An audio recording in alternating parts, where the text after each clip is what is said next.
Good morning and welcome to Daybreak. I'm Blaine King. And I'm Brittany Lawfer. On today's episode, it looks like Pennsylvania has finally agreed on a budget even without the support of the governor, and we know why. We will also update you on how the terror attack has affected some in our region.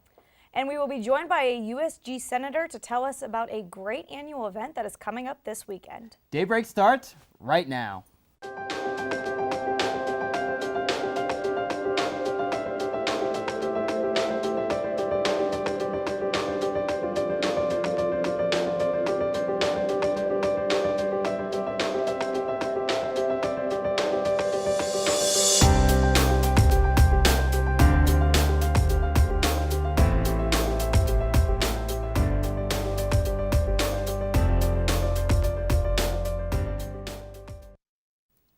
Well, Britt, I hope you had a fantastic Easter. I know the weather was pretty 60 degrees. Yeah, mid-60s all weekend. It was sunny. I enjoyed it. Did you have a good Easter as well? I did as well, too. I traveled to Johnstown, so it was pretty warm there as well. But, Alps, can you tell us if the weather's going to be the same throughout this week? Well, today it's actually a little bit cooler than it was over the weekend. The high is 52, but the low is a very chilly 35 degrees, and with that comes a 59% chance of precipitation. But I will be back later on in the show to tell you the week forecast, so for now, back to you guys at the couch. The United Student Government is watching its internal budget very closely. This comes after they were informed that they had a little over $2,000 remaining after taking out their stipends. According to USG President and my co-anchor Blaine King, USG was billed late for the break program, OrgSync, and the Playhouse tickets. USG will be cautious, but will still continue their business. This has no effect on other clubs and organizations that USG fund. This past Tuesday, Point Park went close to 10 hours without any type of internet. The issue started around 11 o'clock in the morning and didn't resolve until 9 o'clock in the evening. According to Will Elms, who is the Director of IT Operations and Security, he said that there was a damaged underground cable on the end of Comcast. The issue did not only affect Point Park, but other colleges and universities around the area and local businesses too. Pioneer Community Day is quickly approaching and registration is now on OrgSync. The United Student Government is working very hard to make another successful event. The event is scheduled for April 2nd and will last from 8 o'clock in the morning to 5 o'clock in the afternoon. Volunteering will last from 9 to 1 and there will be a party in Village Park from 1 to 5. This will be the 6th year Pioneer Community Day will be put. Later we will interview one of the chairs that is in charge of creating this year's Pioneer Community Day. A big change is coming to Point Park Athletics. Earlier in the semester, they were approved to add a cheerleading and dance competition team for the 2016-2017 academic year. But the conference Point Park Athletics competes in is getting a new name and a new look. As of July 1st, 2016, the Kentucky Intercollegiate Athletic Conference will change its name and logo to the River States Conference. Point Park joined the KIAC back in 2012, and the conference has been around for exactly a century. The announcement was made at Indiana University Southeast. When we return from the break, as promised, we will be sitting down with one of the organizers behind this year's Pioneer Community Day. And later, Brittany and I will be matching our wits with some other UU talent in our talk on a popular game show. Welcome back to Daybreak. Now we are joined by Robert Bertha to talk about Pioneer Community Day. Welcome. Thank you for joining us. Thank you guys for having me today. Yes, thanks Bobby for coming in and talking about PCD. Now, for our viewers out there, can you explain what PCD actually is? Yes, PCD is actually an acronym. It stands for Pioneer Community Day. It's basically a day of giving back to the community. So all of Point Park volunteers. We have a couple organizations that we've already organized with. The Downtown Partnership, Friends of the Riverfront, and the Habitat for Humanity. Awesome, awesome. Now, I know you're going out to do those 3 community services. Are there any on campus that you may be doing? Yeah, we've contacted Chris Hill, which is the director of the physical plant here at Point Park, and he has some projects on Point Park campus that we're going to be working on. Specifically behind the Student Center, that little park that's back there, we're going to do a beautification project on it. And then you reach out to clubs and organizations on campus, correct? Correct, we do. Okay. Can you tell us a little bit about that and who all gets involved? Yeah, so we reached out to all the clubs about 3 weeks ago, and we wanted all the clubs to have a table after the event, so when the volunteers come back, they have something to do. So we're going for like a carnival-themed event, so we've urged them to like create carnival games, something fun that we can do in Village Park after the volunteering event in the morning. Okay. Very neat. And can you take us through a timeline of the day? We went over earlier that volunteering will be happening from 8 to 1, excuse me, and then the party in the park will be 1 to 5. But can you just take us through like what will be happening each hour? Yeah, so day of check-in starts at 8 a.m. So if someone decided that morning that, hey, actually I do have time to come and volunteer, they can come meet us at Village Park starting at 8 a.m. And everyone who had volunteered previously can come and check in, and let us know that they're there starting at 8 a.m. as well. And that'll go until about 8:30. Then we'll have everyone go to their locations, either board a shuttle. So for the Habitat for Humanity and Friends of the Riverfront, they'll be boarding shuttles, and they'll be off to their locations. And then the Pittsburgh Downtown Partnership, they'll be heading over to Market Square to meet their contact person. Those groups will be out and about until about 1 o'clock, and then they'll be coming back and enjoying refreshments and catered food in the park, as well as the games I mentioned earlier by the clubs. That sounds like a great opportunity. And so what is your role in the Community Day on USG? I am one of the 4 chairpersons on the committee. It's myself and 3 other senators. So I've been in charge of organizing. Up until recently, we did have a plan to have the block party on First Avenue. So I was the point person for the city. I had applied for all the permits and everything, but unfortunately we had to pull that. So we're now in Village Park. Understandable. And I know that since you have 4 chairs, part of PCD, are you getting any other help from the other senators or from other clubs and organizations to put on this event? Yeah, we have a couple other senators that sit on the committee regularly, and then we have had clubs come in periodically. We've actually partnered with Pay It Forward for their Bison Boogie-thon. That'll be taking place during the day as well. That'll be happening in the Lawrence Hall Ballroom. Okay. And can you give us an estimate of how many volunteers you're looking to have to go out for Pioneer Community Day? Especially compared to last year. You can look at last year's numbers and whatnot. Last year had about a little under 200 volunteers. We're looking to either meet that or exceed that number this year. I don't have the number off the top of my head right now, but I think we're right around 25-ish volunteers that have already registered now, but we're looking to up that number in the coming days.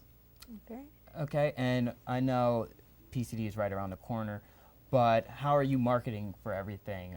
Can you explain that to get more volunteers in? Yeah, we use the USG social media, so that's Facebook, Twitter, and Instagram. So we have all of that marketing going out. We also have a Pioneer Community Day Facebook page, so I highly recommend that all the viewers go out and like that page, and it should have a link to the OrgSync page to sign up and volunteer as well. Cool, awesome. Sounds great, and thank you again, Robert, for coming in. Make sure to like them on Facebook, OrgSync, and register. Sounds great. And Bobby, you made me proud. Thanks so much. I'm a proud president. Thank you. But stay tuned to Daybreak, because after the break, we will tell you about how Pittsburgh started their celebration of the city's bicentennial. Now it's time to check out what's happening outside of Point Park with some regional headlines. After 9 long months, Governor Tom Wolf announced last Wednesday that he will approve the state budget. The latest Republican budget, HB 1801, was most recently approved, and sent to Governor Wolf, who said he would allow the budget to take effect without his signature because it was not balanced and underfunded public education. Wolf stated to allow us to move to face the budget challenges of 2016-2017. I'm going to allow HB 1801 to become law. Although he won't sign it quite yet, he is allowing to become a law so the schools can stay open until the end of this year. Study abroad students from 2 local universities were in Brussels last Tuesday morning, when the attacks occurred, but luckily none of them were directly affected by the attacks. 2 students from the University of Pittsburgh contacted the study abroad office about an hour after the attacks to say that they were okay. Penn State University reported that 7 students are in Belgium, 6 of whom are in Brussels, but all were okay as well. AAA is also checking on any clients who may be in Belgium vacationing. Pittsburgh Tourism Group Visit Pittsburgh is proposing an increase to Allegheny County's hotel tax so they can bring more big-time sporting events to the city. The CEO and President Craig David made the proposal during the group's annual meeting last Tuesday. They are pushing for bigger sporting events such as Super Bowl 57. The proposal increase is a 1.25% hotel tax increase for hotels in Allegheny County. As we have discussed recently, this year is the bicentennial for the city of Pittsburgh. Yes, and the city held its first event they have planned, and Josh Group has the story. Today, March 18th, 1816, the Pennsylvania House and Senate pass a bill into law to incorporate the borough of Pittsburgh as the city of Pittsburgh. Now, 200 years later, the city is bridging its past with its future as it celebrates the bicentennial. The city is celebrating its birthday throughout the year, but March 18th is a special day in Pittsburgh history. To celebrate Incorporation Day, the city held a birthday bash at the City County building and around town. A custom birthday cake donated by Eaton Park was on display at the City County building throughout the day. A miniature gold bridge also welcomed visitors at the top of the steps leading into the City County building. The city also offered free tours of the historic building throughout the day. One of the tour guides, special assistant to the mayor and Point Park alumnus James Hill. Hill took visitors throughout the 99-year-old building, describing the history of the city and its past mayors. The tour went through current mayor Bill Peduto's office and ended in city council chambers. Hill said the city's incorporation 200 years ago gave it the boost necessary to become the staple in the region that it is today. Pittsburgh solidified itself as the center and the living room of this region. So from the orchestra to the theaters to the teams, this 200th anniversary celebrates everything it means to be a modern-day American city. The recent Point Park graduate began working in the mayor's office only a few months ago, but already had his hands on the preparation process leading up to Incorporation Day and other bicentennial events. You want to prove yourself your first time at the ball field. You know, my name was on the city's bicentennial. You know, like I would have, if it had gone terrible, I would have been responsible for part of the terribleness of it. So it's definitely a lot of pressure to do what was right and to try to give the city something I thought it was deserved. So it was a very frustrating personal, professional interest for me that I just needed it to be great. While March 18th was Incorporation Day, bicentennial events will continue throughout the year. Outside of the City County building in downtown, Josh Krupp reporting for Point News. As we all know, the city of Brussels faced a terrorist attack last week. With more information on everything that's transpired over there, let's take it to Casey at the Daybreak News Desk. Tragedy struck Brussels, Belgium this week when a terrorist attack killed 34 people. The attacks occurred in 2 locations, the Brussels International and the Malibé Metro Station. In addition to the 34 lives lost, over 270 people have been injured. The attack occurred days after the capture and arrest of Paris bomber Salah Abdeslam. ISIS has responsibility for the attack.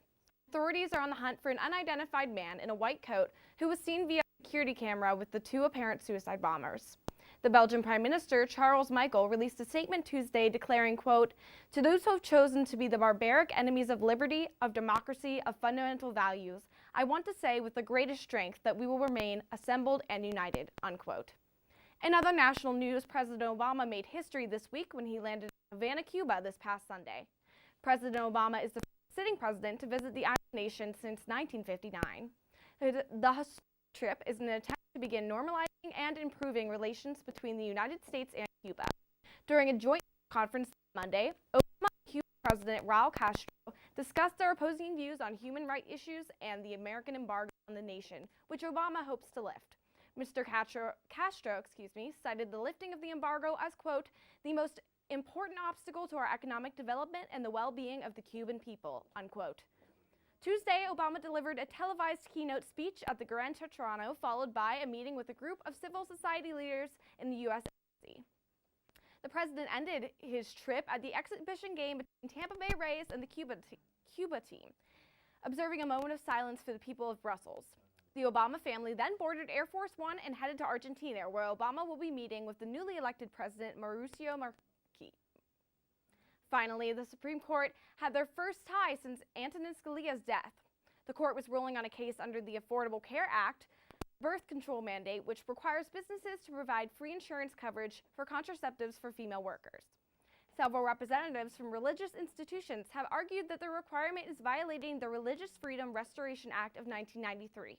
The court offered an alternative in which such institutions would be required to fill out forms that would shift the cost of coverage to insurance companies and the government.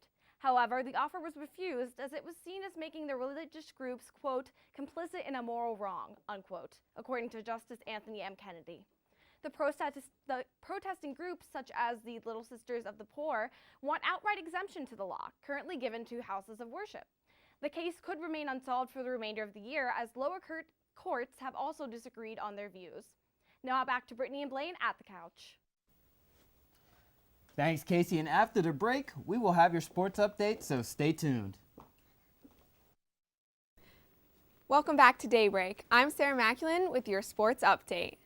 More excitement unfolded this past weekend in the men's NCAA basketball tournament. Sweet 16 play began last Thursday, and the Elite Eight games followed on Saturday. There's only one word to describe it all: March Madness. Fans can expect two more thrilling games this Saturday with Final Four play. Now, unfortunately, on to some sad news. Baltimore Ravens cornerback Trey Walker passed away March 18th, one day after being critically injured in a dirt bike accident. The Ravens drafted the 23-year-old in the 4th round of the 2015 NFL Draft. Coach Harbaugh said in a statement, quote, Trey was a young man with a good, kind heart. He was humble and loved everything about being part of the Ravens team. He loved his teammates, the practice, the preparation, and that showed every day. May he rest in peace of Christ Jesus forever, end quote. On to some lighter NFL news. The New Orleans Saints and coach Sean Payton have agreed to a 5-year, $45 million contract extension through the 2020 season. Sean Payton has an 87-57 overall record, 5 playoff appearances, and 1 Super Bowl win in his 10 seasons with the Saints. NFL owners approved changes to eject players for 2 unsportsmanlike conduct flags in their annual meetings last Wednesday. They also agreed to move touchbacks after kickoffs to the 25-yard line instead of the 20. Both rule changes were adopted as 1-year experiments and will be reevaluated after the 2016 NFL season. A historic matchup took place last Tuesday in the world of Major League Baseball. The Tampa Bay Rays traveled to Cuba to face the Cuban national team, in the first visit by a Major League team to the communist country since 1999. James Loney homered and drove in 3 runs, and the Rays pitchers had a shutout going until a 9th-inning home run by Rudy Reyes. The Rays beat the Cuban national team by a score of 4-1. Now to see what is going on in the entertainment world, let's go to Tunasia with this week's entertainment report. The Real host Adrienne Bailon was seen snuggled up with her new man Israel Houghton at a resort and spa in Mexico. Not only was her hourglass body making headlines, but people were also talking about Houghton addressing the rumors and assumptions. Only a month ago, he announced his divorce from his wife, and rumors were saying that the former Cheetah Girl had something to do with the split. The gospel singer immediately took to Facebook to lay the assumptions to rest. End quote, excuse me. I understand that gossip and salacious, untrue, speculative stories are interesting and entertaining than the truth and facts, but it's incredibly unfair to allow someone to carry the burden, blame, and shame of something they had nothing to do with, end quote. He wrote also noting that he met Bailon 2 years ago while working together prior to his marriage falling apart. I don't know about all of you, but to me, this came out of nowhere. I thought she was still engaged to her boyfriend of 5 years. They first came up with the idea of giving customers free coffee on the worst day of the week, Mondays, and they made all of our dreams come true by making breakfast all day thing. Now, McDonald's is working on a rewards program for all the loyal Mickey D lovers. Forbes noted that Mike Andres, president of McDonald's USA, said, "We're working on a customer-designed loyalty program that we think will be as good as there is out there in the marketplace," end quote. The program looks like it is being set up as a point system where customers' points will expire after a certain period of time. The article also went on to say that the program should be developing either later this year or at the start of 2017. I haven't eaten McDonald's in a very long time, but I know that people all over the world are completely sold on the new idea. Adele paid tribute to Brussels during her concert in London Tuesday following the terrorist attacks on Belgium's capital city. She introduced her song, Make You Feel My Love, and while doing that, the singer asked the audience to sing along with her and then dedicated the song to Brussels. Fans in the crowd shined their cell phone as a sign of respect and solidarity for the victims of the attacks. What a beautiful way to shine some light on such a horrific tragedy. Now let's check in with Aubrey again to see how the weather looks for the rest of our week. Thanks, Nasia. Well, as I mentioned earlier, today is a little bit chilly, but tomorrow will also be chilly, with the high being 55, the low 35. But on Wednesday, luckily, things do start to warm up a little bit, with the high being 64 and the low being 47. And on Thursday and Friday, things are in the mid-60s and the low 40s as well. But on Saturday, things will start to cool down a little bit. The high on Saturday is only 51 degrees with the low a very cold 35 degrees, and it will also probably rain on Saturday. But on Sunday, the sun will come out and the high will be 54 and the low will be 34. So maybe it'll be a good week next week. Back to you guys at the couch. Aubrey, I hope you are all ready to play a game, because when we come back from break, Blaine and I will be putting on our thinking caps and matching wits with a couple other UV personalities. Welcome to Daybreak's edition of Password. I'm your host, Josh Crew. I'm joined here in studio by our teams. We have team number 1 with Blaine and Brittany to my left, and team number 2 with Aubrey and Phil. A quick explanation before we begin this game. It's played in teams of 2. We've already met our teams. I'll be giving one person on each team a card. They must then give their teammate a word that is on that card, one word clue only, no acronyms. It cannot also use the name of the clue in your clue. The word cannot be, so if the word is basketball, you can't say ball, for example. Each word is worth 1 point, and the team with the most points at the end wins. Everybody understand the rules? Yes. I believe so, yes. Okay, so let's pass out our first card. Aubrey, you'll have a card, and Brittany, you'll have a card. Now, Aubrey, if you can get Phil to guess the word, Oh, I'm going first? you get a point. And if you don't, Brittany gets to steal. Aubrey. One word clue, Aubrey, one word clue. Okay.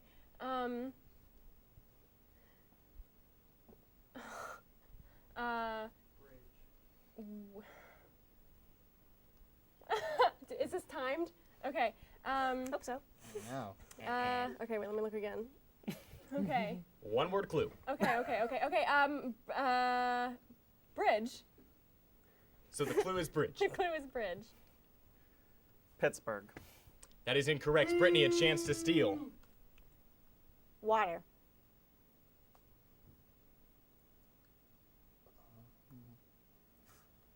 Clemente? That is incorrect. Aubrey will give you one last chance. Okay.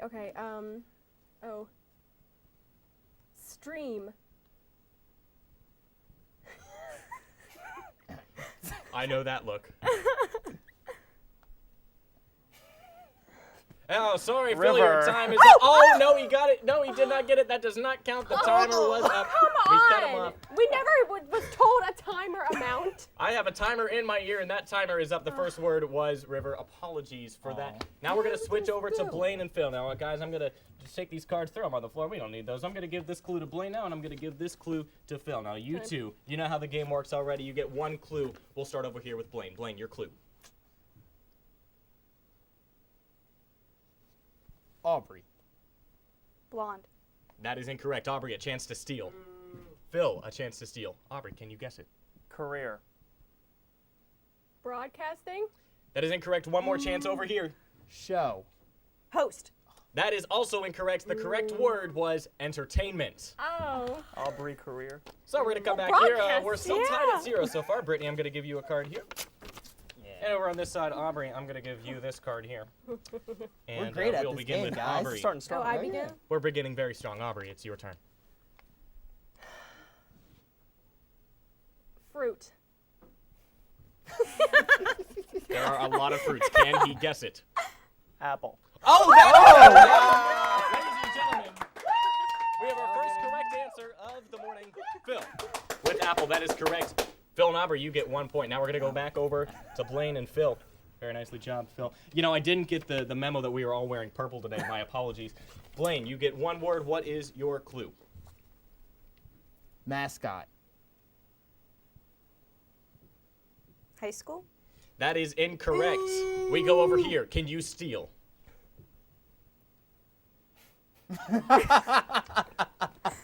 Mascot is a funny word.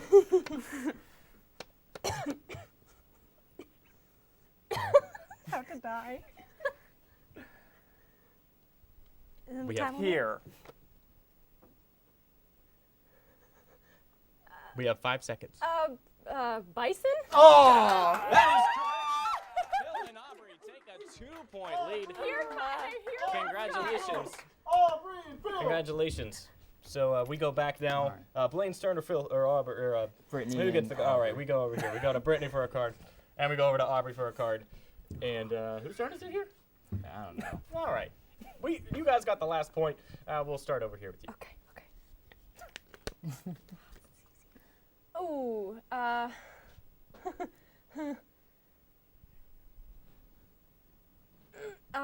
okay,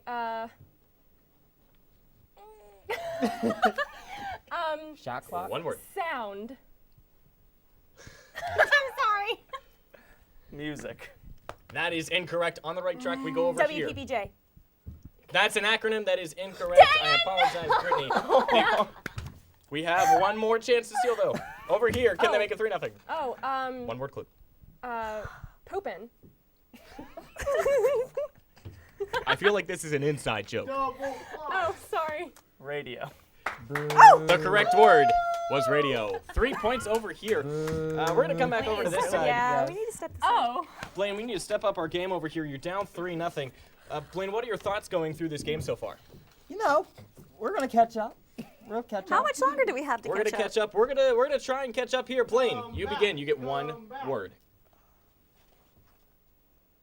Pepperoni. Pizza. Yes. That is correct. Good job, guys. Thanks. Aubrey, some friendly competition over here. We're gonna give you Aubrey a card after this okay. high five. Okay. Okay, leaving her hanging. All right. Also a perfect gesture. Proud of you. Move my hand. 3-1. Aubrey, can you make it 4-1? Oh God, probably not. Okay. Ultimate. Frisbee. Oh. Folks, we have a 4-1 score, and with only 2 rounds left, we go over to Blaine, and we go over to Phil Propor. We start with Blaine. Blaine, you're down 3. Movies.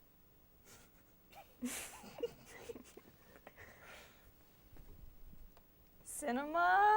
That is incorrect. So we go over here. Phil, 1 word. Can you steal? Butter.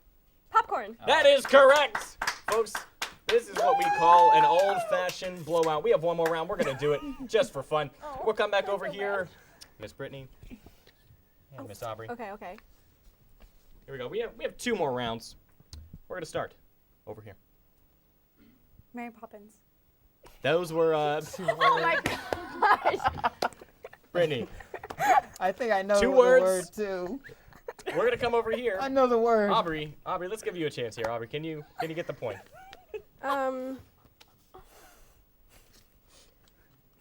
Soaring. Oh, I did a hand gesture. I'm sorry. Those are a lot of words. Oh, sorry. So back over here, right? She did a hand gesture. I didn't mean to. That was a lot of words. We're going to come back over here. You guys need a chance. Here we go. 1 word clue. Fly.